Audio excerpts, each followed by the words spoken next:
السلام علیکم ورحمۃ اللہ وبرکاتہ۔ نحمدہ ونصلی علی رسولہ الکریم، اما بعد۔ کلمہ طیبہ کا یہ دوسرا حصہ ہے کہ جب ہم کلمہ طیبہ لا الہ الا اللہ محمد رسول اللہ پڑھتے ہیں، اقرار کرتے ہیں اور دین اسلام کو قبول کرتے ہیں اور دو گواہیاں شہادتین دیتے ہیں، اشہد ان لا الہ الا اللہ وحدہ لا شریک لہ اشہد ان محمدا عبدہ ورسولہ، تو اس اقرار عہد نامے کے بعد ہم پر فوراً کچھ چیزیں لازم ہو جاتی ہیں، واجب ہو جاتی ہیں، ہم پر فرض ہو جاتا ہے کہ ہم وہ بات سمجھیں جو ہم نے سب سے ضروری کرنی ہے، یعنی والعصر ان الانسان لفی خسر الا الذین آمنوا وعملوا الصالحات وتواصوا بالحق وتواصوا بالصبر۔ ایمان لانے کے بعد یہ کلمہ طیبہ پڑھنے کے بعد ہم پر سب سے پہلے نیک اعمال صالح جو واجب فرض ہو جاتے ہیں، ان میں سب سے اہم چیز نماز ہے، الصلاۃ، اور اس کا بہت بڑا مقام ہے۔ آج نماز کا مقام گرا دیا گیا اور دنیا کے جھنجٹوں میں، دنیا کی مصروفیتوں میں، دنیا کی خوش نمائیوں میں اور خوبصورتیوں میں اور مشکلات و تکالیف اور آزمائشوں میں ہم الجھ کے نماز کا مقام بھلا بیٹھے ہیں، وگرنہ سب سے پہلے نماز یہ بہت ضروری ہے۔ کلمہ طیبہ کے بعد سب سے پہلا حکم نماز قائم کرنے کا ہے، جسے اپنے اللہ سے کیے ہوئے عہد کے مطابق ہر صورت میں ادا کرنا ہے، بجا لانا ہے۔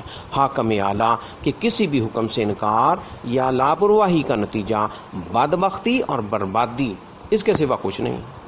سورۃ العنکبوت قرآن پاک میں اللہ تعالیٰ ارشاد فرماتے ہیں، بلا شبہ نماز تمہیں بے حیائی اور برائیوں سے روکتی ہے۔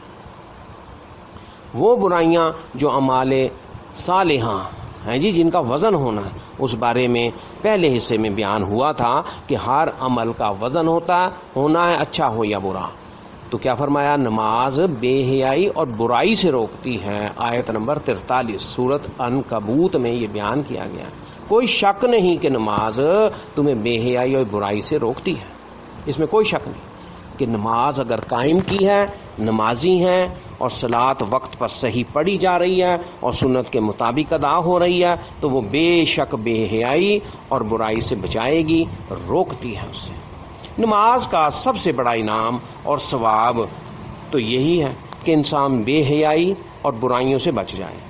کیوں نماز قائم کی جاتی ہے؟ تاکہ ہم بچ سکیں اللہ کی نافرمانی سے، بے حیائی سے اور برائی سے بچ جائیں۔ یہ انعام ہے، یہ ثواب ہے، یہ نماز کا ہی مقام ہے کہ اس کی بدولت، نماز کی بدولت ہم بے حیائی اور برائی ان سے بچ جائیں، ہم صاف ستھرے ہو جائیں، طاہر و مطہر بن جائیں، اس کی مکمل اصلاح ہو جائے، ہیں جی، زندگی کے اندر مکمل طور پر اصلاح ہو جائے۔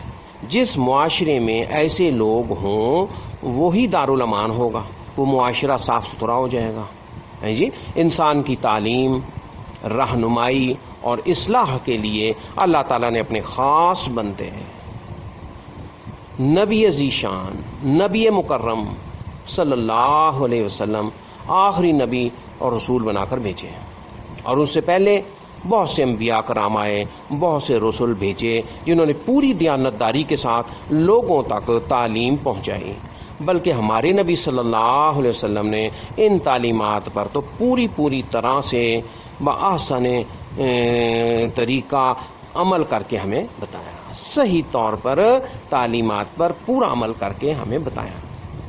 اب ذرا ہم اپنا اور اپنے ماحول کا جائزہ لیں، کتنی مسجدیں ہیں، واعظ بھی بہت ہیں، بیان کرنے والے علماء بھی بہت ہیں اور نمازی بھی بہت، مگر برائیاں ہیں کہ بڑھتی ہی جا رہی ہیں۔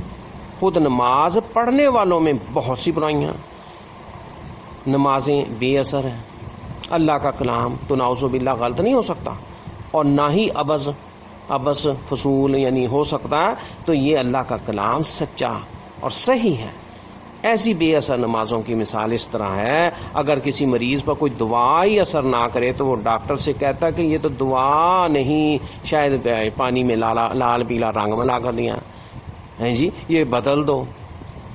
ہماری نمازیں اس رنگ امیز پانی کی مانند ہیں جو مریض کو دیا گیا۔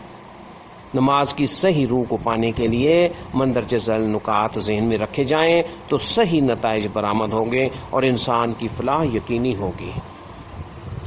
اللہ تعالیٰ نے قرآن پاک میں نماز قائم کرنے کے بارے میں، نماز کے ساتھ ساتھ زکوٰۃ کے بارے میں، نماز کے بارے میں تقریباً 700 مرتبہ کم و بیش کلام الہی قرآن پاک میں، حدیث میں تو پورے طریقے موجود ہیں اور متواتر حدیثیں موجود ہیں۔ وَأَقِیمُوا الصَّلَاةَ وَآتُوا الزَّکَاةَ، اور سورۃ بقرہ کے شروع میں اللہ تعالیٰ نے فرما دیا، سورۃ فاتحہ جو نماز میں پڑھی جاتی ہے وہ تو پہلے بتائی نا کہ یہ سورتوں ہم یاد کر لیں۔ سورۃ الفاتحہ، سورۃ فاتحہ کیا ہے؟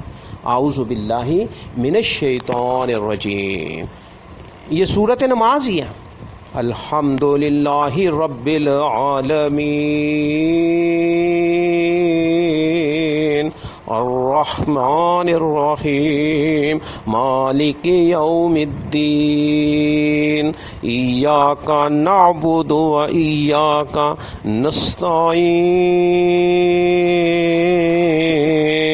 اہدنا الصراط المستقیم صراط الذین انعمت علیہم غیر المغضوب علیہم ولا الضالین۔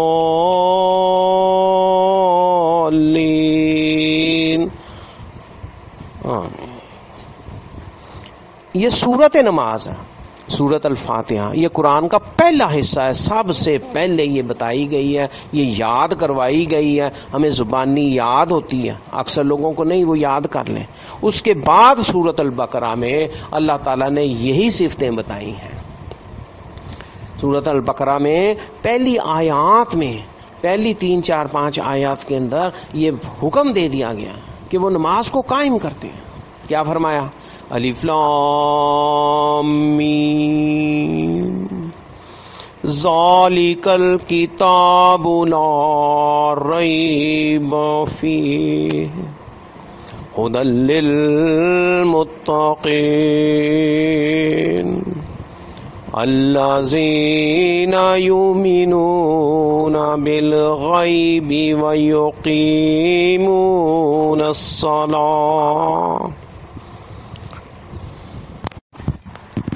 الذین یؤمنون بالغیب ویقیمون الصلاۃ ومما رزقناہم ینفقون والذین یؤمنون بما انزل الیک وما انزل من قبلک وبالآخرۃ هم یوقنون اولئک علی ھدی من ربہم واولئک هم المفلحون۔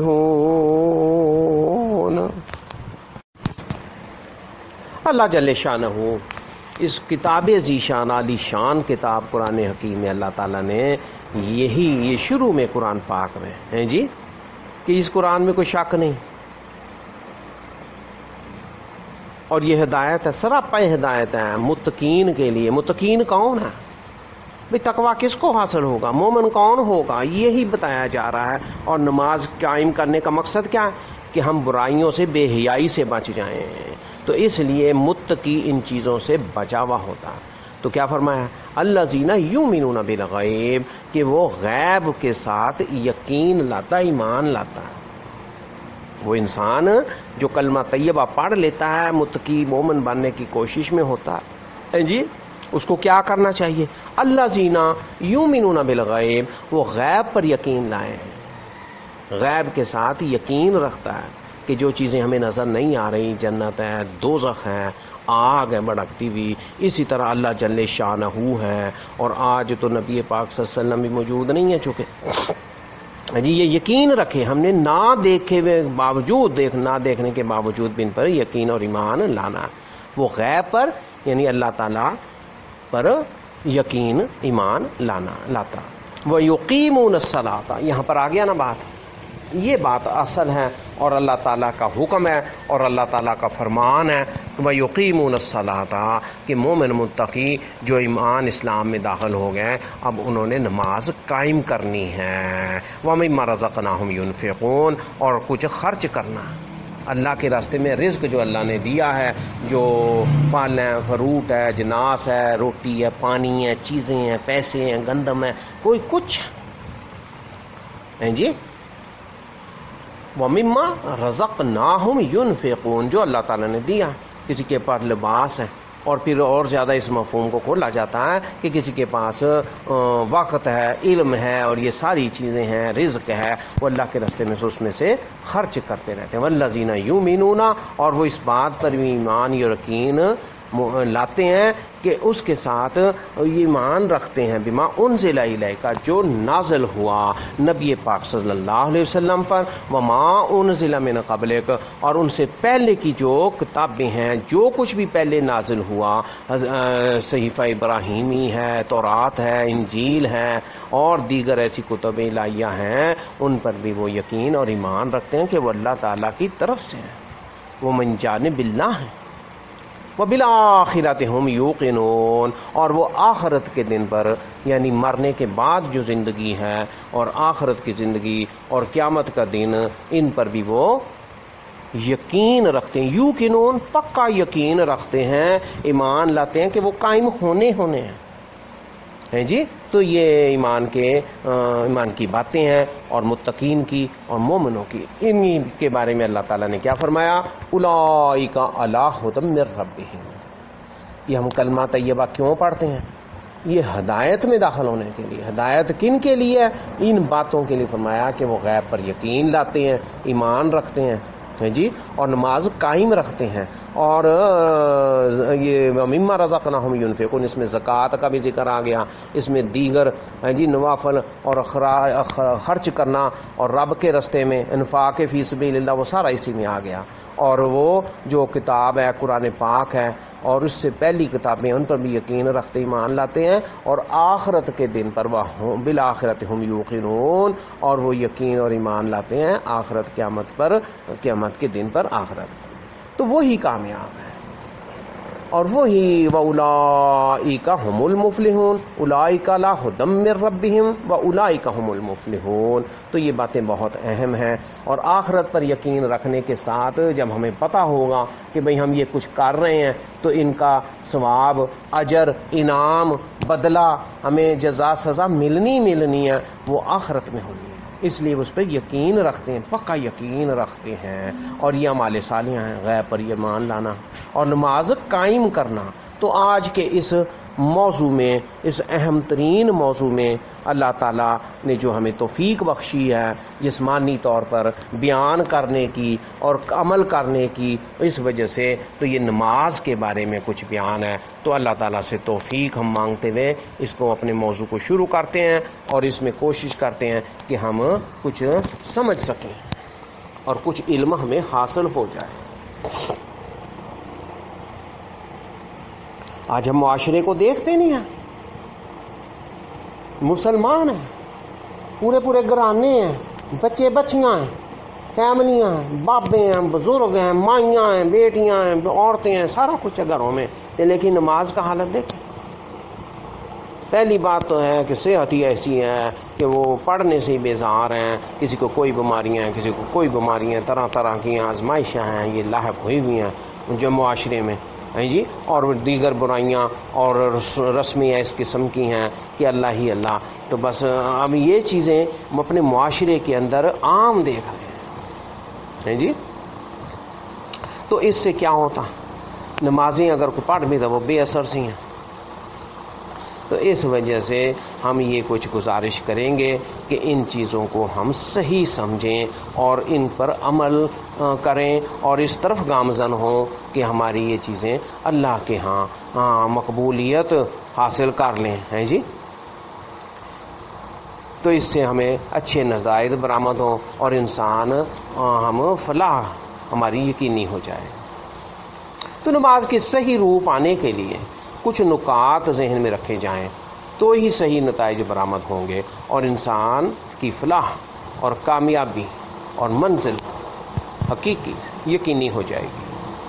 اب پہلی بات کیا، جب کسی افسر، عزت مآب، وزیر، جج یا پریزیڈنٹ کسی کے ہاں جانا پڑے، یعنی کسی اعلیٰ افسر تک ہم نے پہنچنا ہو، تو کیا کیفیت ہوتی ہے؟ بڑے مؤدب ہوتے ہیں، ہاتھ بندھے ہوئے، آنکھیں نیچے کو، جی آنکھ اٹھانے کی جرت نہیں کرتے، انتظار میں بیٹھنا پڑے تو وہاں ہم بیٹھے رہتے ہیں، چپ چاپ بیٹھے رہتے ہیں۔ مگر جب آپ حاکم اعلیٰ اور رب ذوالجلال کے گھر میں داخل ہوتے ہیں، یعنی مسجد میں، تو کوئی آداب ملحوظ نہیں رکھے جاتے۔ تو یہ ہمیں کرنے چاہیے نا، ان آداب کا خیال رکھنا چاہیے۔ مسجد صاحب جبروت کا گھر ہے، اگر آپ وہاں مؤدب نہیں رہتے، اس کا احساس ہمیں نہیں ہوتا، تو نمازوں میں خشوع و خضوع کیسے پیدا ہو؟ تو نماز میں خشوع اور خضوع یہ بہت اہم عنصر ہے۔ ایسی نمازیں پھر باقی بے اثر ہو جاتی ہیں۔ مسجدوں میں ہم دیکھیں، اور خاص طور پر دیگر اس قسم کی مساجد جن میں بس سنت کا ہی پرچار کیا جاتا ہے، لیکن وہاں پہ باتیں، شور اور یہ خشوع و خضوع کا ماحول ہے، جی تو وہ اثرات اسی پر مرتب ہوتے ہیں۔ اللہ تعالیٰ کی حاکمیت اور اللہ تعالیٰ کی کبریت یہ وہاں پر ہونی چاہیے، اور ہر کوئی من مرضی سے نکل آئے، اور موبائل ان کو ہمیں سائلنٹ پر لگائیں، ہیں جی اللہ کا مسجد کا وقار ہمارے دل میں فوراً ہو۔ دوسری بات جو جاننا ازحد ضروری ہے وہ یہ کہ نماز میں جو کچھ پڑھا جاتا ہے وہ کیا ہے، اس کا مفہوم کیا ہے، کیا ہم پڑھ رہے ہیں، نماز جو ہم پڑھ رہے ہیں وہ کیا ہے جی؟ ہاتھ اٹھا کر جب ہم اللہ اکبر کہتے ہیں تو اس کا مطلب کیا ہے جی؟ یا خالی یہ اٹھک بیٹھک ہے، عادت ہے کہ بھائی جو ہو گئے نیچے کو ہو گئے اور زمین سے لگ گئے، پھر اٹھ کے کھڑے ہو گئے، پھر بیٹھ گئے، یہ ہے، یہ ٹوئسٹنگ نہیں ہے۔ تو نماز جو کچھ پڑھی جاتی ہے اس کا پتہ ہونا یہ ضروری ہے۔ یہ قرآن پاک میں بھی فرمایا کہ جب تک ہوش و حواس میں جو پڑھ رہے ہو اس کا نہ پتہ، اس وقت تک نماز کے قریب نہ جاؤ۔ یعنی نشے کی حالت ہو یا کسی ایسی چیز میں انسان ہو تو اس کو کچھ پتہ نہ ہو، وہ دنیا اور اپنے کاروباروں کا جائزہ نمازوں میں کر رہا ہو، اس کا دھیان کسی اور طرف ہو، جی وہ بازاروں میں اس کا ذہن لگا ہوا ہو، یا کوئی طالب علم ہے تو وہ اپنی کتابوں کے اندر کھویا ہوا ہو، وہ پڑھ رہا نماز ہے۔ تو یہ ہم نے سمجھنا ہے کہ جو نماز میں پڑھا جاتا ہے وہ کیا ہے، اس کا مفہوم کیا ہے، ہماری نماز میں اثر کیسے ہوگا، ہم برائی اور بے حیائی سے کب بچیں گے؟ جب ہم کانوں کی طرف ہاتھ اٹھا کر جب اللہ اکبر کہتے ہیں تو اس کا مطلب یہ ہے کہ اللہ سب سے بڑا ہے، اللہ اکبر، اللہ اکبر، جی اللہ سب سے بڑا ہے۔ اس کے سامنے پیش ہونے کے لیے دنیا اور دنیا کے تمام معاملات سے ہاتھ اٹھا لیے گئے ہیں۔ ہاں علماء نے تو یہی بتایا، اگر دل و دماغ نے اس حقیقت کو نہیں مانا تو نماز میں اللہ تعالیٰ سے تعلق پیدا نہیں ہوا تو نماز کیا ہوئی؟ یعنی تعلق تو قائم ہو نا، جو ہم بات کر رہے ہیں، گوش گزار کر رہے ہیں، چپ کے پڑھ رہے ہیں جی، رب کے ساتھ باتیں کر رہے ہیں، رب سے تار ملی ہوئی ہیں، سبحان اللہ سبحان ہے جی۔ تو اللہ تعالیٰ سے تعلق جڑنا یہ پہلی اہم چیز ہے کہ جب ہم نے کہہ دیا اللہ اکبر، اب ہماری تار مل گئی۔ اگر لائن کٹ جائے موبائل میں، ٹیلی فون میں ہے جی، تو پھر مزہ نہیں آتا۔ تو اس لیے اللہ سے تعلق کا جڑنا یہ بہت اہم ضروری ہے۔ تو نماز پھر کیا ہوگی؟ سبحان اللہ، اس کی کیفیت یہ سوچتے جائیں، یہ تصور میں ذرا دیکھیں ہے جی، یہ کوئی فلسفہ بیان نہیں ہو رہا، یہ خشوع اور خضوع کی کیفیت ہے، یہ صفت ہے۔ یہ نماز کے اندر بہت بڑا مقام ہے اور یہ نماز کا مرتبہ بلند ہو جاتا ہے۔ چنانچہ نماز کی شرط اولی کیا ہے کہ دنیا سے رشتہ قطع کرنا، دنیا کی معاملات سے دلی طور پر، دماغی طور پر اور عملاً بھی یہ تعلق و رشتہ دنیا سے قطع کر کے، توڑ کر کے اللہ اکبر کہنا اور اس رستے کی طرف آ جانا جو ہم پڑھ رہے ہیں، جو اللہ کے گوش گزار کر رہے ہیں۔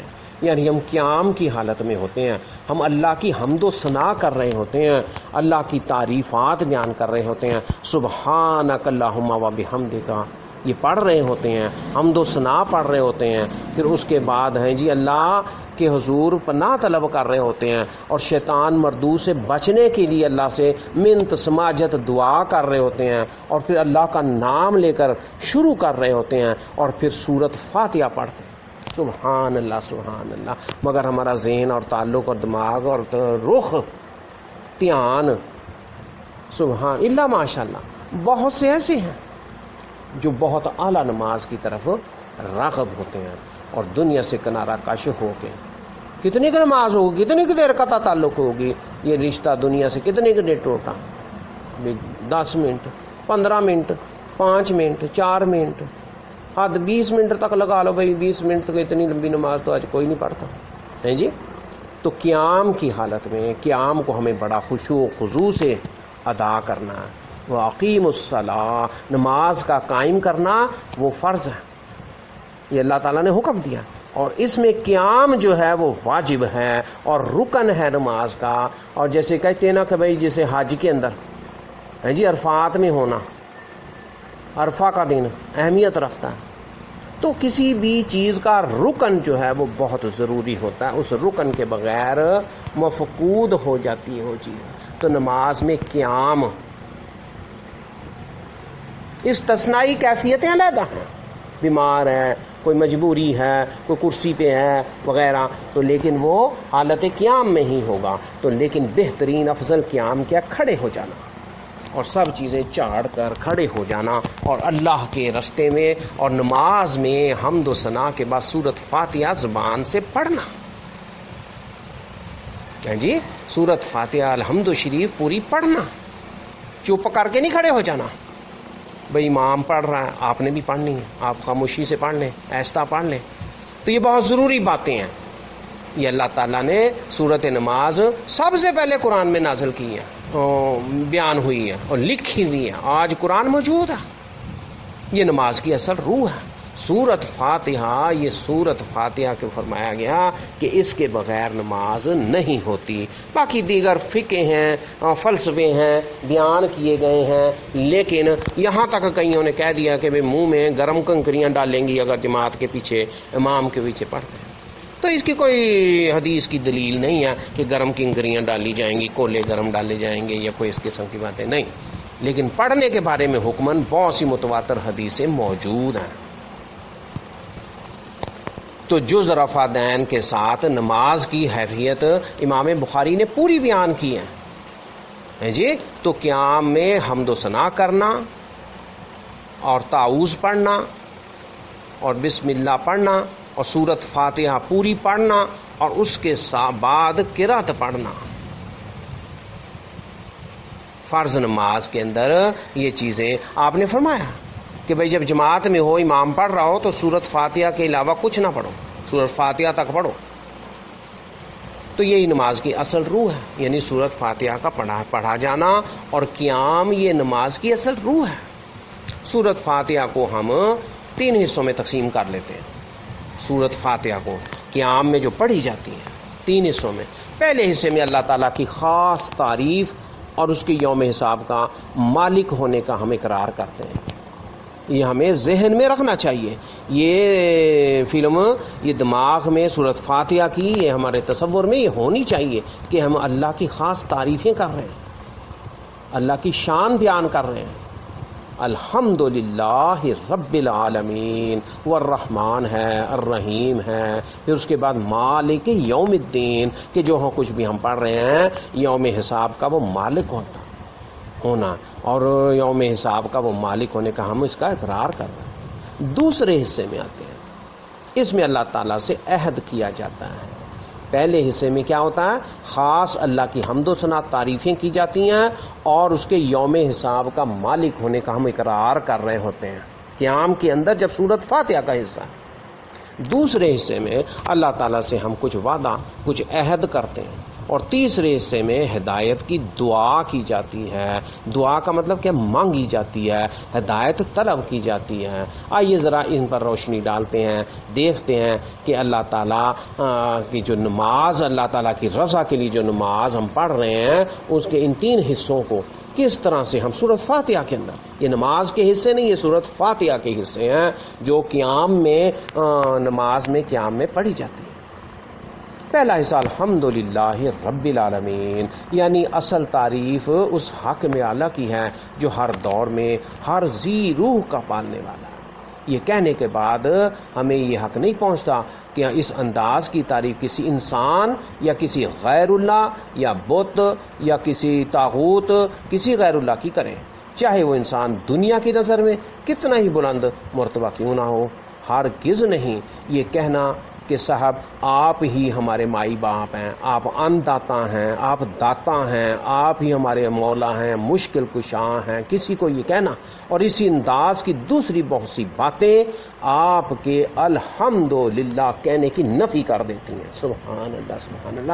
یہ ہمارے دل میں بات راسخ ہو جانی چاہیے، راسخ ہو جانی چاہیے کہ کوئی مشکل کشاں نہیں، کوئی مولا داتا نہیں، کوئی ان داتا نہیں، کوئی کچھ کرنی بھرنی والا نہیں. الحمدللہ ہم نے کہہ دیا کہ ہر طرح کی خاص تعریف، حمد، بڑائی، کبریائی صرف اللہ جل شانہ واحد کے لیے.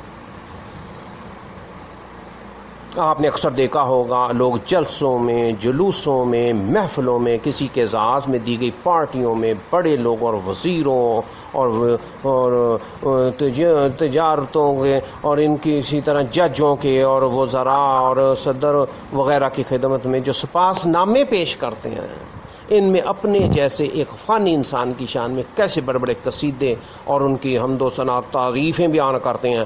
ایسے الفاظ استعمال ہوتے ہیں جو صرف اللہ جل شانہ ہی کے لیے ہیں، اسی کے لائق ہیں. ان قصیدوں کی غرض و غایت بیجا خوش آمد کر کے دنیاوی فائدہ اٹھانے کی ہوتی ہے، تعلق بنانے کی ہوتی ہے اور اپنے سے بڑا ان کو پیش کر کے اور ان سے فائدہ اٹھانے کی مطلب حاصل کرنے کی ہوتی ہے.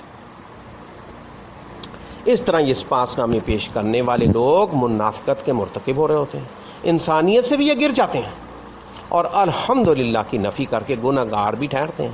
ذرا سوچئے تو ایسے لوگوں کی نمازوں کی کیا حقیقت ہوگی اور اس کا کیا اثر ہوگا جو باہر کچھ اور اندر کچھ، نماز میں وہ رب کو بڑا کہہ رہے ہیں اور باہر وہ کام مطلب نکالنے کے لیے دوسروں کو بڑا بنایا ہوا ہے اور ان کو پکار رہے ہیں، ان کے لیے سپاس نامے پیش کر رہے ہیں اور قصیدے پیش کر رہے ہیں اور بڑے بڑے الفاظ، القابات اور ان کے لیے خوشامد اور ایسے الفاظ استعمال کر کے ان کی بیجا تعریف کر کے جی دنیاوی فائدہ اٹھانے کے لیے. تو یہ تو نماز کے اندر جھوٹ ہو گیا.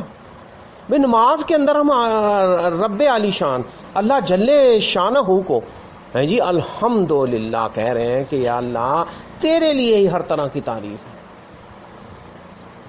تو اس سے نماز کی کیا حقیقت اور اس کا کیا اثر ہوگا ذرا سوچ لیں نا.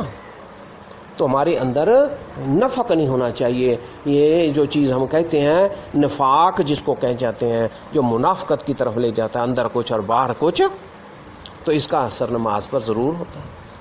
الرحمن الرحیم،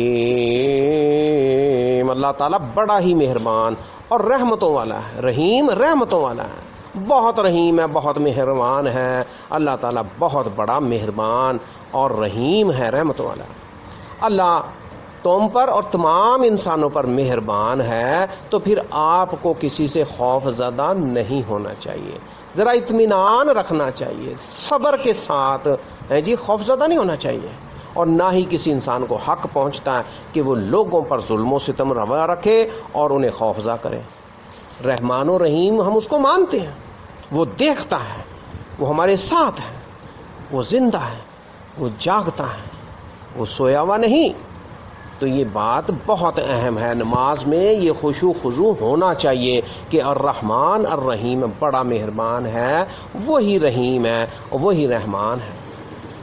مالک یوم الدین، یہ آیت مبارکہ مالک یوم الدین یہ الفاظ ادا کرتے ہوئے احساس ہوتا ہے کہ اللہ رب العزت قیامت کے دن کا واحد مالک ہے. مالک یوم الدین، مالک یوم الدین. یوم الدین کیا ہے؟ یعنی قیامت کا دن جب ہوگا اس کا ایک ہی مالک ہوگا اور وہ اللہ ہے، کہ اللہ رب جل شانہ قیامت کے دن کا تنہا اکیلا واحد مالک ہے، اور اس دن ہر شخص اپنی معمولی سے معمولی لغزش کو دیکھ لے گا اور حساب بھی دے گا، جو ظلم اور زیادتیاں اس نے کسی پر روا رکھی ہوں گی، جو بد دیانتی کی ہوگی، ہر بات کی باز پرس ہو سکتی ہے اور ہوگی۔ اللہ کریم چاہیں تو اپنے معاملات میں رعایت دے دیں، سبحان اللہ۔ اللہ سے ہم دعا کرتے ہیں کہ وہ ہمیں رعایت ہی دے دے، ہمیں معاف ہی کر دے۔ ہم ظالم ہیں، ہم دنیا میں بہت ظلم کر رہے ہیں جی، کیا فرمایا؟ مگر اپنے بندوں کے ساتھ کی گئی وہ کسی زیادتی کو معاف اپنے معاملات میں وہ رعایت دے دے، اس کی مہربانی ہے، وہ رحیم و کریم ہے، وہ رحمان ہے جی۔ تو جو بندوں سے زیادتی کی گئی ہے وہ معاف کر دے گا۔ بد کرداروں اور برے اعمال والوں کو کسی شفاعت کرنے والے کی شفاعت بھی کوئی فائدہ اس کا نہیں ہوگا۔ تو اس وجہ سے یہ بہت اہم بات ہے۔ سورۃ المدثر میں 48 نمبر آیت میں کیا فرمایا کہ کسی شفاعت کرنے والے کو شفاعت بھی کوئی فائدہ نہیں پہنچائے گی۔ سورۃ مدثر میں بیان کیا گیا 48 نمبر آیت۔ اس تصور کے ساتھ نماز پڑھنے والا کبھی غلط کام کرنے یا غلط سوچنے کا تصور نہیں کر سکتا۔ یہ ہم نہیں کہہ سکتے کہ ہم انسان کیا ہیں جو پھر ہم نے غلط کرنا ہی نہیں۔ بھئی انجانے میں انسان ہے نا، تو غلطی ہو سکتی ہے اور فوراً توبہ کرنا من قریب، توبہ من قریب یعنی فوراً توبہ کرنا چاہیے۔ پھر بھی تو یہ ہمیں تصور رکھنا چاہیے، ہمیں بھانپ بھانپ کر اور سونگ سونگ کر اور دیکھ بھال کر کے قدم اٹھانا چاہیے، اور سمجھنا چاہیے کہ رب کی رضا ہونی چاہیے، رب کی نافرمانی ہے جی، اور اس کی جو ہے وہ رحمت سے دوری یہ نہ ہو۔ اب دوسرے حصے میں ہم دیکھتے ہیں سورۃ فاتحہ کے دوسرے حصے میں، اس میں ہم اللہ سے عہد کرتے ہیں۔ پہلے حصے میں ہم نے اللہ تعالیٰ کی تعریف بیان کی ہے جی، اللہ کی خاص تعریف اور اس کے یوم حساب کے مالک ہونے کا قرار کیا۔ اب دوسرے حصے میں ہم دیکھتے ہیں کہ اللہ تعالیٰ سے ہم کیسے اور کیا عہد کرتے ہیں نماز کے اندر سورۃ فاتحہ پڑھتے ہوئے۔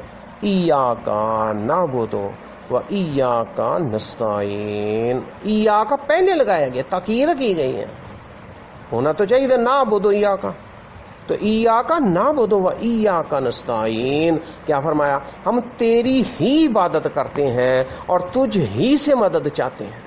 اس عہد کی تجدید ہم ہر نماز کی ہر رکعت میں کرتے ہیں۔ نماز میں ہم کھڑے اس کی عبادت ہی کر رہے ہوتے ہیں۔ پھر یہ عہد کس قسم کی عبادت کے لیے؟ اس بات کو سمجھنے کے لیے عبادت کا کوئی دوسرا مفہوم اگر کوئی ہے تو اسے معلوم کرنے کی کوشش کرتے ہیں جی۔ ایاک نعبد، جب ہم نے کہا کہ ہم تیری ہی عبادت کرتے ہیں، عبادت تو ہم کر رہے ہیں، نماز پڑھ رہے ہیں، سبحان اللہ سبحان اللہ، یہ بہت اہم مقام ہے۔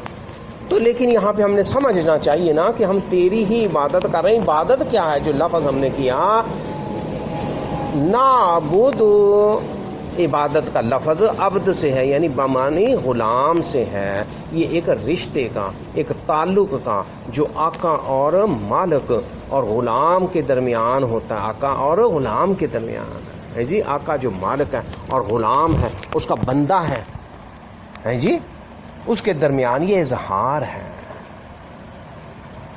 آقا اپنے غلام کا مالک کے خاص ہوتا ہے، خاص مالک ہوتا ہے۔ اگر کوئی آقا اپنے غلام کو کسی وجہ سے سزا دیتا ہے تو دنیا کا کوئی قانون اس سے باز پرس نہیں کر سکتا۔ چنانچہ آقا اپنے غلام سے اور جیسے چاہے کام لے سکتا ہے۔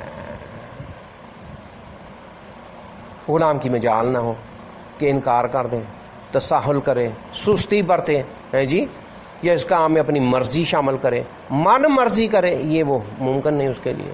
غلام کسی قسم کا عذر نہیں پیش کر سکتا، حتیٰ کہ اس کی بھوک، پیاس، دھوپ، گرمی، تکلیف، کوئی ایسی چیز بھی ہو بطور بہانہ نہیں چل سکتی۔ آج کے دور میں غلامی کا رواج تو شاید نہیں، پھر بھی نجی ملازمین اور اس کے صاحبوں کے درمیان معاملات اسی طرح سے ہیں کچھ۔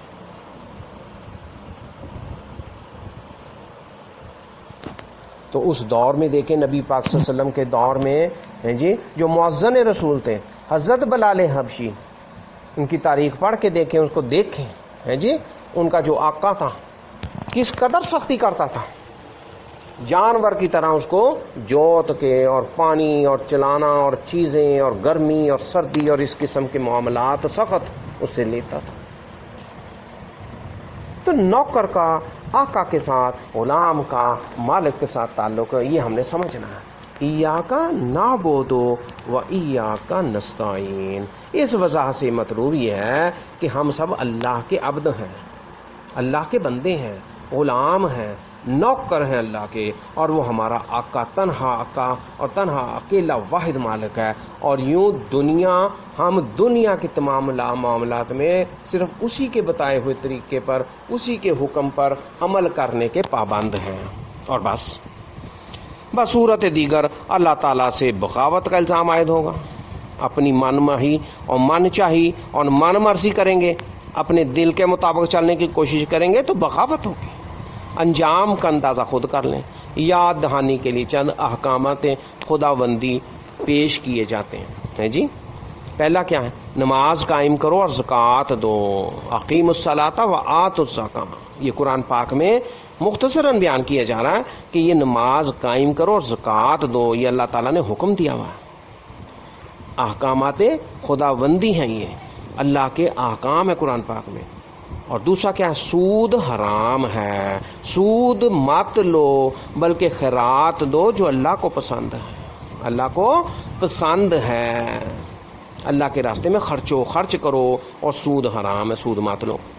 اور تیسری بات کہ آپس میں باطل طریقوں سے مال نہ کھاؤ، باطل طریقوں سے، اور صحیح طور سے روزی پیدا کرو اور صحیح طریقے سے روزی کھاؤ، عہد کی پابندی کرو، عدل اور انصاف کا حکم کرو اور بھلائی کرو، انصاف پر قائم رہنے والے بنو اور اللہ کی خاطر سے سچی گواہی دو، بے شک اس کا اثر تمہاری جان پر ہی پڑے، تمہارے والدین پر پڑے، تمہارے قرابت دار رشتہ داروں پر پڑے۔ آیت 135 سورۃ النساء میں یہ حکم دیا گیا۔ کسی کی غیبت نہ کرو، کسی پہ ناحق کسی پر تہمت نہ لگاؤ، کسی کی غیبت نہ کرو اور نہ کسی پر تہمت لگاؤ۔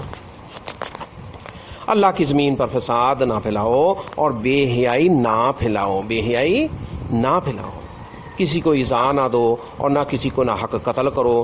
قتل عمد، جان بوجھ کے قتل کرنے کی سزا ہمیشہ کے لیے جہنم ہے۔ جان بوجھ کے کسی کو قتل کر دیا خام خواہ، آج دیکھیں ٹارگٹ کلنگ ہے جی، گولیاں فائریں، موٹر سائیکلوں پر آتے ہیں مارتے ہیں، کوئی ڈر خوف نہیں ہے جی۔ قرآن کیا کہتا ہے کہ کسی کو ناحق قتل نہ کرو، اور قتل عمد کی سزا ہمیشہ کے لیے جہنم ہے۔ آج کوئی ڈر نہیں، اور پکے مسلمان ہیں اور کلمہ گو اور داڑیاں رکھی ہوئی ہیں جی، اور صوفی ہیں اور کئی کچھ ہیں، اور سیکورٹی گارڈ شکلوں میں ہیں اور بینکوں میں ہیں اور سارا کچھ، اور قتل عمد، اللہ اکبر۔ یہ مسلمان کس طرف کو جا رہے ہیں جی؟ اور نماز سے دوری کا نتیجہ، اور نماز میں یعنی ٹویسٹنگ ہی ہے خالی، اگر وہ پڑھتے ہیں مسجدوں میں پناہ لے لیتے ہیں، چھپ جاتے ہیں، پھر دیکھو مگر ڈر خدا کا، رب کا، اور رب کی کبریائی کا، اور یوم حساب کا، یوم الدین، اس کو مالک ماننے کے باوجود کوئی ڈر خوف نہیں۔ اور اس کے مطابق آگے کیا، مسلمانوں کے مقابلے میں کافروں سے دوستی ہے جی، کافروں سے دوستی۔ تو یہ قرآن پاک ہمیں فرماتا ہے، یہ ہمیں ہمارے لیے حکم ہے، ہم اللہ کے بندے ہیں، اس لیے ان آیات پر، ان باتوں پر نماز قائم کرو، زکوٰۃ دو، سود حرام ہے سود مت لو، خیرات دو اور اللہ کو پسند کرو اور راضی کرو، جی آپس میں باطل طریقوں سے مال نہ کھاؤ، جی صحیح روزی یہ بڑی ضروری ہے، عہد کی پابندی کرو، عدل اور انصاف کا حکم اور بھلائی کرو۔ الدین و نصیحہ کہا جاتا نا، بھائی دین خیر خواہ، بھلائی کا نام دین ہے۔ دیندار کو دیکھنا ہو تو پتہ لگ جاتا کہ کتنا خیر خواہ ہے جی۔ تو لیکن وہ اللہ کے لیے ہو، یہ دکھانے کے نہ لو کہ دوسرا کہے کہ جی بڑا ہی خیر خواہ میرا، نہیں۔ سبحان اللہ سبحان اللہ، وہ کئی طریقے ہیں، اللہ بہتر جانتا ہے۔ ہم نے کسی کو راضی نہیں کرنا سوائے اللہ کے۔ دوسرے کی خدمت کی جا سکتی، ٹھیک ہے، انصاف پر قائم رہنے والے بنو، اللہ کی خاطر سچی گواہی دو جی۔ کسی کا یہ نہ ہو کہ بھائی میرے پر حرف آ رہا ہے، آج دیکھو جھوٹی گواہیاں اور پورا قانون اور نظام انصاف کا نظام. اور انصاف یہ آج کل یہ دیکھو ہاں جی میں اور اپنی صرف گڈی چڑھتی تو ٹھیک ہے ورنہ پھر اللہ بچائے محفوظ رکھے. اور خدا کی زمین پر کس کی زمین ہے؟ نہ تیرے باپ کی نہ میرے باپ کی نہ میری نہ تیری، کس کی؟ 100 آئے 100 گئے جی. تو یہ وقت میں اللہ تعالیٰ آزما رہا ہے تو کسی کو ایزا نہ دو. اور اللہ کی زمین پر فتنہ فساد ظلم ہے جی اور یہ چیزیں تعدی اور بے حیائی اور شرک اور گناہ اور ایسی چیزیں اور نماز سے دوری، یہ بے حیائی یہ نہ پھیلاؤ. اور مسلمانوں کے مقابلے میں دوستیاں پالنا اور دوسرے مذاہب سے یہودی کافر سکھ عیسائی ہندو، بھئی دنیا کے معاملات ہو سکتے ہیں لیکن دوستی، انہوں نے ہمارے رب کو انہوں نے ہمارے رسول کو نہیں مانا تو ہم کس طرح ان سے پیار محبت اور دوستی؟ تعلیمات ہو سکتی ہیں، دعوت ہو سکتی ہے ہاں جی، ان کو دعوت دین پیش کی جا سکتی ہے.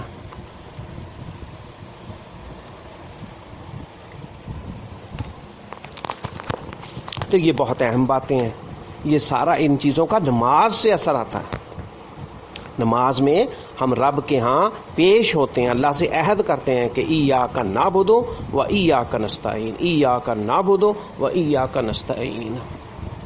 اے اللہ ہم تیری ہی عبادت کرتے ہیں، تجھ سے مدد چاہتے ہیں. اور آج یہ ایاک نعبد و ایاک نستعین ہر مسلمان پڑھتا ہے. اور جنہوں نے یہ تقیہ کلام بنائے ہوئے دیکھیں حالت، وہ کن سے مدد چاہتے ہیں؟ سب مطلب پرستی، دنیا میں بس نکل جائے کام ہے جی.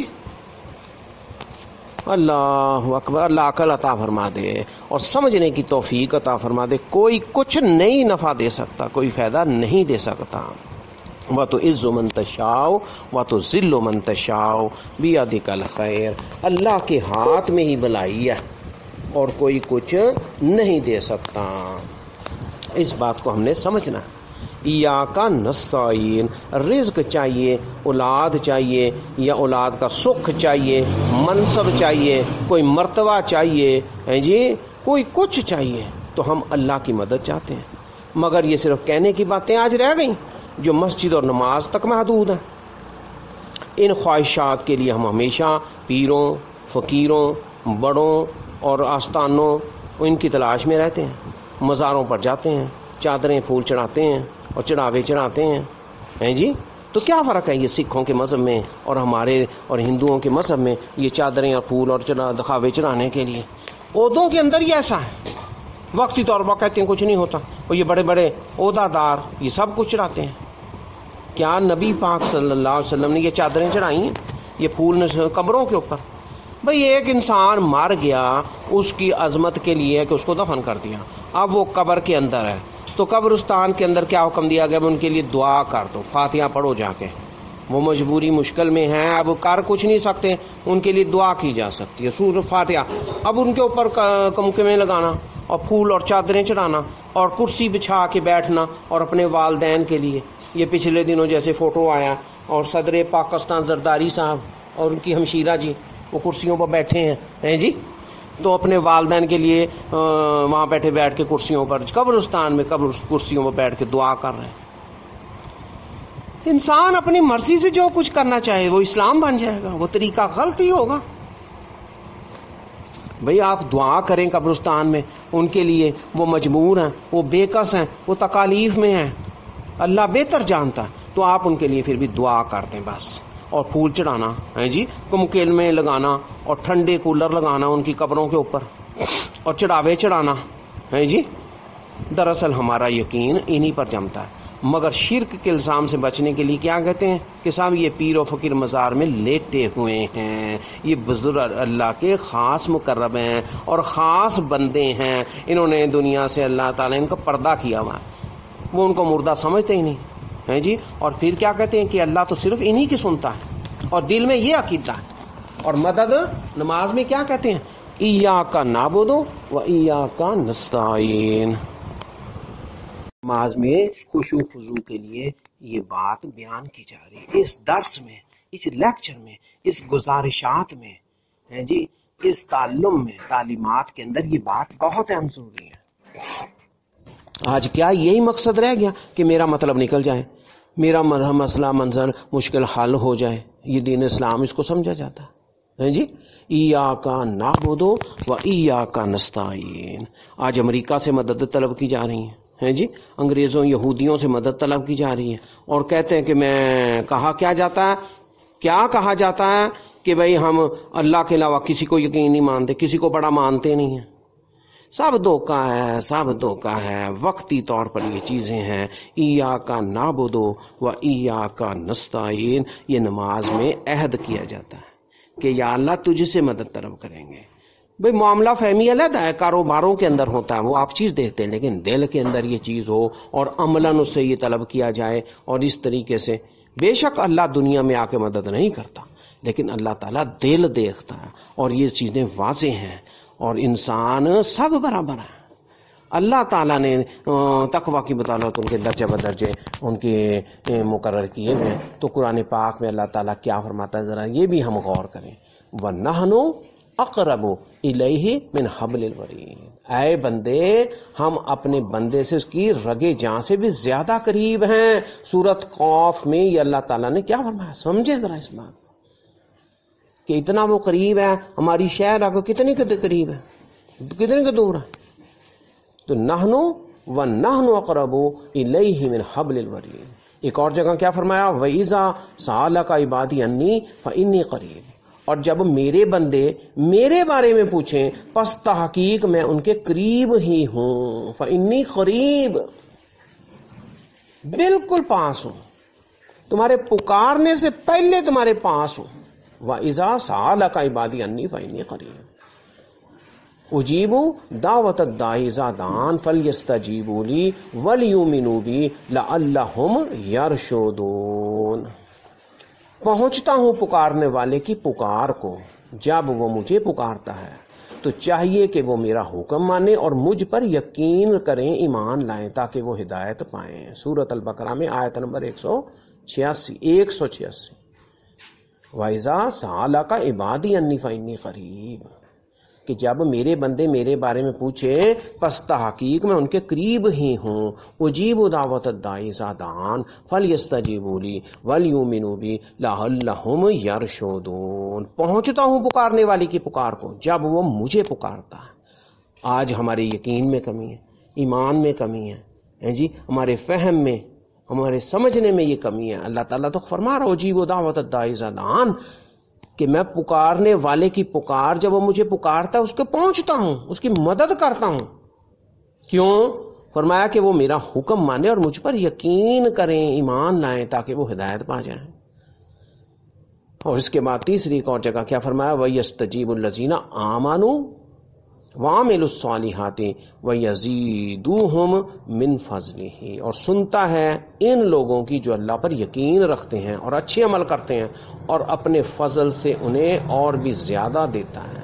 وَيَسْتَجِيبُ الَّذِينَ آمَنُوا وَعَمِلُوا الصَّالِحَاتِ وَيَزِيدُوهُم مِّن فَضْلِهِ وَالْكَافِرُونَ لَهُمْ عَذَابٌ شَدِيدٌ، اور جو اللہ کا انکار کرتے ہیں اور کفر کرتے ہیں ان کے لیے بڑی سخت سزا ہے۔ آیت نمبر 26 سورۃ شورى میں یہ بیان کیا گیا۔ اسی طرح رزق کے بارے میں اللہ تعالیٰ ارشاد فرماتے ہیں، ان اللہ هو الرزاق ذو القوۃ المتین، بلا شبہ اللہ وہی ہے، رزق دینے والا ہے، صاحب قوت اور مضبوط ہے، المتین ہے، ذو القوہ المتین، صاحب قوت اور مضبوط۔ سورۃ الذاریات میں 58 نمبر آیت میں وَتَرْزُقُ مَن تَشَاءُ بِغَيْرِ حساب، اور تو رزق دیتا ہے بے حساب جسے چاہے۔ آل عمران آیت نمبر 27 میں اللہ تعالیٰ فرماتے ہیں وَتَرْزُقُ مَن تَشَاءُ بِغَيْرِ حساب إِنَّ رَبَّكَ يَبْسُطُ الرِّزْقَ لِمَن يَشَاءُ وَيَقْدِرُ إِنَّهُ كَانَ بِعِبَادِهِ خَبِيرًا بَصِيرًا۔ سورۃ بنی اسرائیل آیت نمبر 30۔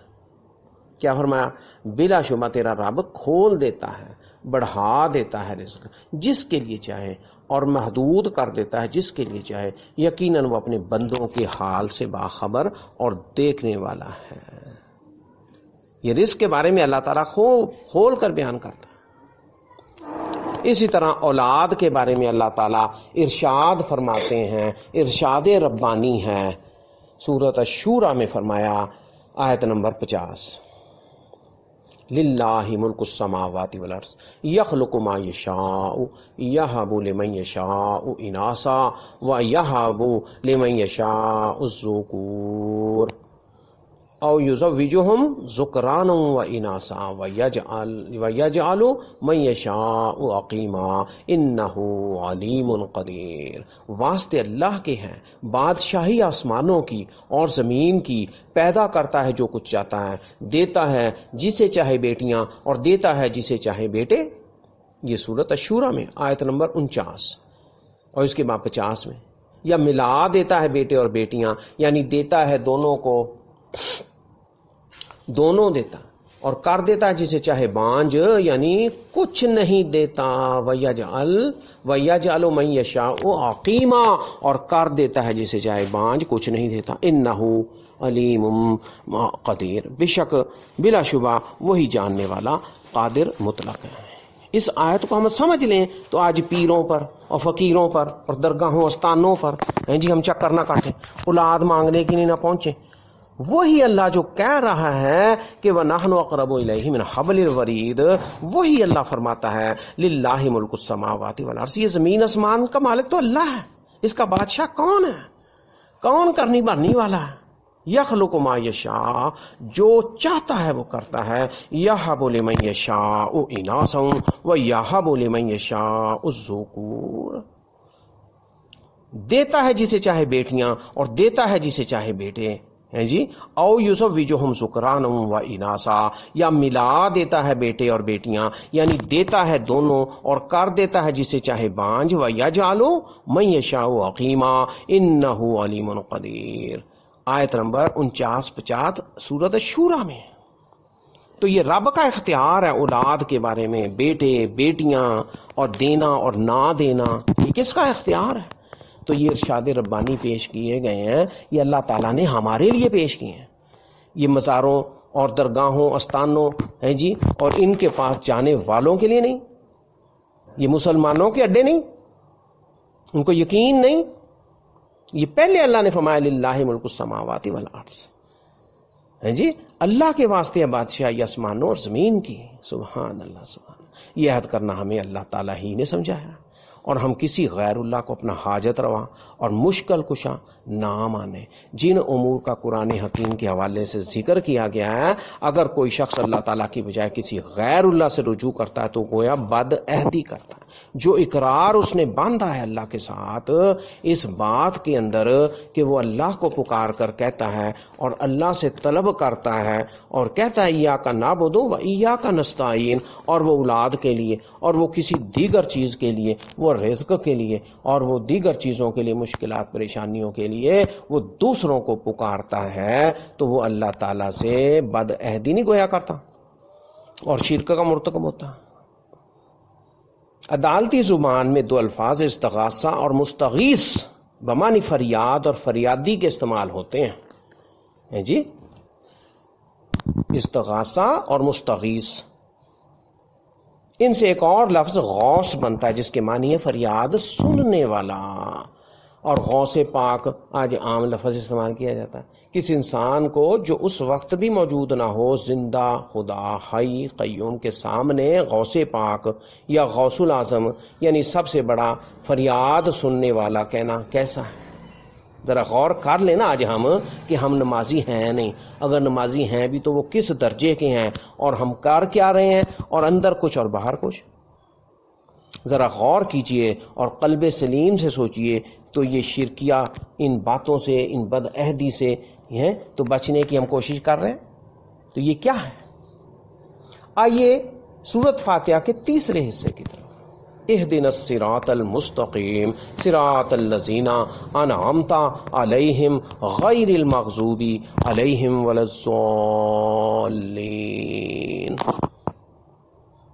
اے اللہ دکھا ہم کو سیدھا رستہ، ایسے لوگوں کے رستہ، ایسے لوگوں کی راہ جن کو تو نے نعمتیں عطا کی، نہ کہ ان لوگوں کی راہ جن پر تیرا غصہ اور غضب آیا۔ اور نہ ان کی راہ ہمیں دکھا جو گمراہ ہو گئے.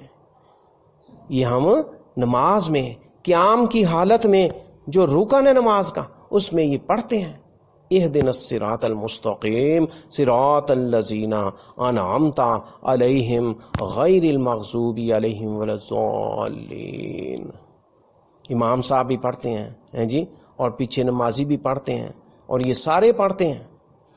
اللہ تعالیٰ سے ہم کلام ہوتے ہوئے اللہ سے ہدایت کی التجا کرتے ہیں. اگر اس میں خلوص نیت ہو اور حقیقی طلب ہو ہدایت ملے جی، حقیقی طلب ہو تو ہدایت ملے گی.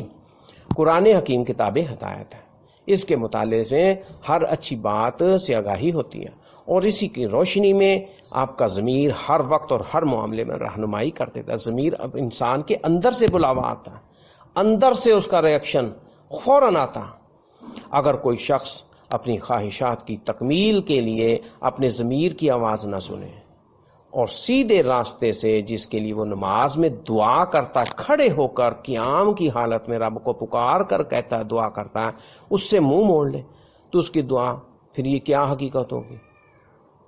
تو ہم ایسے لفظ منافقت کی علامت، ایسے لفظ استعمال کرنے سے اللہ کی پناہ ہی چاہتے ہیں، لیکن حقیقت نظر آ رہی کہ کیا ہوتی ہے. آج مسلمانوں پر یہ زوال، یہ عذاب، یہ حالتیں، یہ کیوں ہیں؟ اس کی نمازوں سے کوئی نتیجہ برآمد نہیں ہو رہا اور نہ اس کی فلاح ہے. سورۃ فاتحہ کے بعد قرآن حکیم سے کچھ آیات تلاوت کرتے ہیں. آخری سپارے کی بالخصوص وہ صورتیں جن میں قیامت کا ذکر ہے وہ پڑھنی چاہیے. سورۃ فاتحہ کے بعد نماز میں قیام کی بات ہو رہی ہے، قیام کے اندر ہم سورۃ فاتحہ کو بیان کرنے کے بعد ہیں جی، تو وہ صورتیں زیادہ پڑھنی چاہیے جن میں قیامت کا ذکر ہے، جن میں آخرت کا بیان کیا گیا ہے، اللہ سے ڈرنے کے بارے میں جو آیات ہیں جی. اس کے بعد رکوع کیا جاتا ہے، گھٹنوں پر ہاتھ رکھ کے اللہ کے آگے 90 درجے پر ہم کھڑے ہو جاتے ہیں، انتہائی عاجزی اور انکساری کا اظہار کرتے ہیں. اس کے بعد انسان کو زیب نہیں دیتا کہ وہ دنیا میں دوسروں پر غرور اور تکبر کا اظہار کرے اور جارحیت کا مرتکب ہو. اس میں سبحان ربی العظیم، سبحان ربی العظیم، اس کی تسبیح کرتے ہیں 3 دفعہ، 5 دفعہ، 7 دفعہ. یہ ہم اللہ کی تسبیح اور بڑائی یہ بیان کرتے ہیں. رکوع کیا جاتا ہے، وَارْكَعُوا مَعَ الرَّاكِعِينَ. اللہ تعالیٰ نے قرآن پاک میں بھی یہ حکم دیا کہ رکوع کرو، رکوع ضرور کرو، رکوع کرنے والوں کے ساتھ کرو، باجماعت کرو، رکوع کرو. رکوع نماز کے اندر یہ بھی حکم ہے، ایک نماز کا حکم ہے، اور نماز کے اندر رکوع کرنے کا، اسی طرح قیام کرنے کا یہ حکم ہے. وَارْكَعُوا مَعَ الرَّاكِعِينَ وَارْكَعُوا وَاسْجُدُوا، یوں اللہ تعالیٰ نے فرمایا. اس کے بعد رکوع اور سجدے میں جاتے ہیں اور سیدھے کھڑے ہو جاتے ہیں اور پھر سجدے میں جاتے ہیں تو اپنے رب کی تسبیح اور بڑائی بیان کرتے ہیں اور سارے غرور کو زمین پر رکھ کر انتہائی عاجزی اور انکساری کا اظہار کرتے ہیں. اس کے بعد انسان کو زیب نہیں دیتا کہ وہ دوسروں پر غرور اور تکبر کا اظہار کرے اور دوسروں کے آگے بڑا بننے کی کوشش کرے اور بڑی اپنے آپ کے اور یہ ظاہری اور یہ لباس اور یہ معاملات اور یہ مال اور یہ دولت اور اولاد ان کی وجہ سے تکبر کرے. یہ سب اللہ کی دین ہے اور آزمائش کے لیے اس نے دی ہے اور سہولتیں اللہ نے دی ہیں کہ کہیں اس میں پھنستا ہے جی، مال سے، دولت سے، اولاد سے ہے جی، اور جارحیت کا مرتکب ہوتا. آج دیکھیں وہ بیٹوں کے ذریعے سے کس قسم کے وہ کیے جاتے ہیں، چڑھائی کی جاتی ہے اور بڑا بڑا تکبر اور بڑی بڑی غرور اور اس قسم کے انداز اور یہ چیزیں اور وغیرہ، اور مال کے ذریعے سے. تو یہ سب کچھ اللہ تعالیٰ نے آزمائش کی بنا پر دیا، کہیں اس میں پھنستا، یہ اللہ تعالیٰ دیکھنا چاہتا. اس کے بعد تشہد میں بیٹھ کر ہم ایک دوسرے انداز سے اللہ کی تعریف و توصیف کرتے ہیں، کلمہ شہادت پڑھتے ہیں. یہ کلمہ پہلے کلمے کی نسبت یقین کی مضبوطی کا ایسا اظہار ہے، جیسے کوئی انسان آنکھوں دیکھی بات کو پورے یقین سے ظاہر کرتا ہے. پھر نبی اکرم صلی اللہ علیہ وسلم پر درود مبارک، درود شریف، درود ابراہیمی پڑھا جاتا ہے. سبحان اللہ، سبحان اللہ، اس میں یہ پڑھا جاتا ہے. یہ درود حضور صلی اللہ علیہ وسلم کی سلامتی کی دعا ہے. مگر یہ عجیب بات ہے کہ جس مبارک ہستی پر درود بھیجتے ہیں ان کے مشن کو نہ صرف پس پشت ڈال رکھا ہے بلکہ اس کے مخالف عقائد اور حرکات رکھتے ہیں۔ ایسے درود پڑھنے میں نہ سچائی اور نہ ہی محبت، چاہے آپ زبانی کلامی کتنا ہی ڈنڈورا پیٹیں۔ تو اس کے بعد تمام مومنوں بالخصوص والدین کی مغفرت کی دعا کرتے ہوئے نماز ختم کرتے ہیں۔ جنت کی طلب اور جہنم سے بچاؤ، نجات اور آگ سے اور قبر سے، اس قسم کی ہم دعائیں کرتے ہیں، اللہ تعالیٰ سے دعا کرتے ہیں، اللہ کو پکارتے ہیں۔ اللہم انی اعوذ بک من عذاب القبر واعوذ بک من عذاب جہنم واعوذ بک من فتنۃ المسیح الدجال واعوذ بک من فتنۃ المحیا والممات اللہم انی اعوذ بک من المعصم والمغرم، اور دیگر دعائیں کرتے ہیں۔ رب جعلنی، یہ پوری دعا پڑھتے ہیں، رب جعلنی مقیم الصلاۃ ومن ذریتی ربنا وتقبل دعا ربنا اغفر لی ولوالدی وللمؤمنین یوم یقوم الحساب، اور سب سے آسان دعا ربنا آتنا فی الدنیا حسنہ وفی الآخرۃ حسنہ وقنا عذاب النار، یہ دعا پڑھی جاتی ہے۔ ایک بات خاص طور پر یہ ذہن میں رکھنے کی ہے کہ اس تشہد میں زیادہ سے زیادہ جو مسئلہ اس وقت درپیش ہو وہ دعا کی جائے، کوشش کی جائے کہ رب تک وہ پہنچائی جائے، رب کو پہلے ہی پتہ ہے تو پکارا جائے، دعا کی جائے۔ اس کے بعد ایک اہم بات یہ ہے کہ دوران نماز اللہ تعالیٰ کی حمد اور بڑائی کرتے ہیں، پہلے حالت قیام میں، پھر رکوع میں، پھر سجدہ ریز ہو کر زمین پر گر کر اور ناک اور منہ اور یہ چیزیں زمین پر لگا کر کے، اور آخر میں دوزانو ہو کر۔ ایک مومن مسلمان کو ہرگز یہ زیب نہیں دیتا کہ اس انداز میں کسی دوسرے انسان ایک غیر اللہ کے سامنے اس طرح کے ادب کا اظہار کرے، اس میں شرک کی بو آ جاتی ہے۔ ایک انسان دوسرے انسان کے لیے اتنی عاجزی سے دوزانو بیٹھے اور حضرت کے رخ روشن پر نگاہ ڈالنے کو سوء ادب اور گستاخی تصور کر رہے ہیں۔ لا حول ولا قوت الا باللہ العلی العظیم۔ اگر نماز ان جذبات اور خشوع و خضوع کے ساتھ پڑھی جائے جیسے اس ناچیز نے، اس بندہ ناتواں نے جی ان باتوں میں، اس درس میں گوش گزار کی ہیں، تو ممکن ہے کہ وہ نتائج برآمد نہ ہو۔ اللہ سے لو لگائی جائے، اللہ سے تار ملایا جائے اور خشوع خضوع کیا جائے اور نماز کا مقام دیا جائے اور اس طرح وہ ادا کی جائے، رب سے باتیں کی جائیں جن کا اللہ تعالیٰ نے سورۃ عنکبوت میں بھی فرمایا۔ نماز کے اوقات میں بھی اسی طرح سے واقع ہوئے ہیں کہ نماز کے اثرات دوسرے نمازیوں کی طرح قائم رہتے ہیں، حتیٰ کہ ایک ایسا وقت آتا ہے کہ یہ اثرات انسان کے دل پر ہمیشہ کے لیے ثبت ہو جاتے ہیں اور اس کی روح پاک صاف ہو جاتی ہے، اسے کوئی چیز بھی برائیوں کی طرف راغب نہیں کر سکتی۔ یہ انسان کی معراج ہے۔ تو بھائیوں، ساتھیوں، دوستوں، بہنوں، بیٹوں، بیٹیوں، بچوں، اے مسلمانوں، اس بات کو سمجھ لیں کہ آج ہم نماز سے نکل چکے ہیں، نہ نماز قائم ہوتی ہے، پڑھی جاتی ہے، اور نہ اس میں خشوع اور خضوع ہے، نہ اس کے معنی کا پتہ، نہ وقار کا پتہ، کس کو پکارا جا رہا ہے، کیا پکارا جا رہا ہے، کس لیے پکارا جا رہا ہے، کس وقت پکارا جا رہا ہے، اور یہ لازمی فرض ہے۔ اگر نہیں پکارا جا رہا تو بہت بڑا جرم اور گناہ ہے، اور اگر غلط پکارا جا رہا ہے پھر بھی گناہ اور جرم ہے، اور پکارنے کے اندر معاندگی پائی جاتی ہے جی، منافقت پائی جاتی ہے، اندر کچھ اور باہر کچھ، تو پھر بھی سوچنے کا لمحہ ہے۔ یہ فکرہ لمحہ ہے، لمحہ فکریہ ہے، یہ باتیں ان پہ غور ہم نے کرنی ہے کہ پہلی بات تو یہی ہے واقیم الصلاۃ، اللہ تعالیٰ چاہتا ہے کہ نماز قائم کر لو، ہمیشہ پڑھو اور لازمی وقت پر پڑھو اور صحیح طور پر پڑھو اور باوضو ہو کر پڑھو۔ استثنائی کیفیتیں موجود ہیں نماز کے بارے میں، وضو کے بارے میں، پاکیزگی کے بارے میں اور صفائی ستھرائی کے بارے میں وہ موجود ہیں، لیکن نماز ہر حالت میں قائم کرنا ہوگی۔ اس مسلمان نے جس نے کلمہ طیبہ لا الہ الا اللہ محمد رسول اللہ پڑھ کے قرار کیا ہے، اللہ سے عہد کیا ہے، اب وہ نماز میں نہیں پیش ہوتا، نماز سے غائب رہنا اور مساجد میں بھاگ دوڑ کرنا ہے جی، اور وہ وقار نہیں ہے مساجد میں، اور اس طریقہ وہ نہیں ہے، تو اس کی طرف ہم نے کچھ گوش گزار کیا کہ اللہ تعالیٰ نے یہ کلمہ طیبہ کے فوراً بعد جی سب سے پہلا حکم نماز کے بارے میں قائم کیا، اور نماز اصل میں سورت فاتحہ ہی ہے۔ سورت کا قیام میں، نماز میں قیام کرنا، سورت فاتحہ کا پڑھنا، یہ اصل چیز یہی ہے۔ اس میں ہی اصل ہم دعا کرتے ہیں جو اللہ نے ہمارے منہ سے کہلوائی ہے، خود سکھائی ہے۔ یہ سورت فاتحہ خود نازل کر کے بندے کے الفاظ میں یہ بیان کی ہے، جس میں ہم یہ پڑھتے ہیں الحمدللہ رب العالمین الرحمن الرحیم مالک یوم الدین ایاک نعبد و ایاک نستعین اہدنا الصراط المستقیم صراط الذین انعمت علیہم غیر المغضوب علیہم ولا الضالین۔ آمین۔ تو یہ ہے نماز۔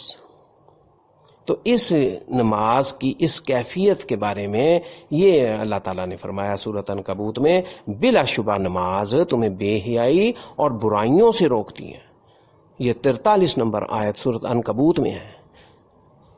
تو ہمیں غور کرنا چاہیے، ہمیں اس کے چوکی دارہ کرنا چاہیے، جائزہ رکھنا چاہیے، اپنے پر نگاہ نظر رکھنی چاہیے کہ میں برائیاں اور کوئی اس قسم کی بے حیائیاں اور ظلم زیادتی اور گناہ جو کر رہا ہوں، تو کیا تو میں نماز پڑھ ہی نہیں رہا، اور نماز میری کامیاب ہو رہی کہ نہیں، اور پھر یہ کیوں ہو رہا ہے؟ یہ ہم نے غور و فکر کرنا ہے اور اللہ سے مدد طلب کرنی ہے، اور اللہ تعالیٰ اس چیز کو قبول و منظور فرمائے اور زیادہ ہمیں توفیق عطا فرمائے کہ ہم اس کے بندے بن جائیں، اللہ کے خاص بندے بن جائیں۔ اللہ کا خاص بندہ بن جانا یہ بہت بڑی بات ہے۔ تو اللہ تعالیٰ سے دعا ہے کہ وہ اسے قبول و منظور فرمائے اور توفیق خاص عنایت فرمائے، جو بیان کیا گیا، جو پیش کیا گیا قبول فرمائے اور اس کی توفیق بخشے، ہم عمل کرنے والے بن جائیں اور اپنی منزل جنت راحت پانے والے بن جائیں، اور جن کے لیے ہم نے مغفرت طلب کی وہ ان کو اللہ تعالیٰ معاف فرما دے اور سب کو معاف فرما دے، اور ہم سب کو جنتی اور جنت کا وارث بنا دے۔ وما علینا الا البلاغ المبین۔ والسلام علیکم ورحمۃ اللہ وبرکاتہ۔